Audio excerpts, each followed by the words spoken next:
Hi everyone.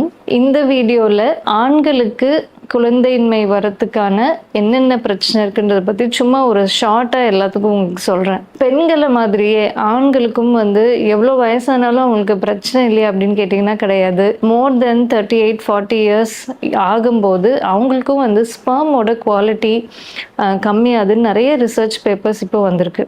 So age ஒரு முக்கியமான factor. இதுக்கு அடுத்து பார்த்தீங்கன்னா medical problems, surgical problems and அவங்களுக்கு ஏதாவது ஜெனட்டிக் இஷ்யூஸ் இருக்கா இல்லையா, இது எல்லாமே உங்களோட ஃபர்ஸ்ட் கன்சல்டேஷன் போது பெண்களுக்கு எவ்வளோ முக்கியத்துவம் கொடுத்து அவங்கள ஃபுல்லாக ஹிஸ்ட்ரி எடுத்து எக்ஸாமின் பண்ணுறோமோ அதே மாதிரி ஆண்களுக்கும் நம்ம முக்கியத்துவம் கொடுத்து அவங்களுக்கு நம்ம எல்லாமே ரூல் அவுட் பண்ணணும். ஸோ என்னென்ன ரூல் அவுட் பண்ணணும்னு பார்த்தீங்கன்னா, first thing is sugar, BP, thyroid, வேறு ஏதாவது வலிப்பு, ஹார்ட் ப்ராப்ளம், இந்த மாதிரி மெடிக்கல் ப்ராப்ளம்ஸ்க்கு அவங்க ஏதாவது ஒரு சில மெடிக்கேஷன்ஸ் எடுக்கும்போது இதனால் ஸ்பெர்ம் கவுண்ட் டவுன் ஆகலாம். ஸோ அதே மாதிரி அண்ட் பிபி, சுகர் எல்லாம் இருக்குது, இல்லை ஹிஸ்ட்ரி ஆஃப் டியூபர்குலோசிஸ் இருக்குது அப்படின்னா பிபி சுகருக்கு அவங்க மாத்திரை எடுக்கிறாங்களா இல்லையா, இப்போ கண்ட்ரோல்டாக இருக்கா இல்லையா. So all these things will determine your sperm quality.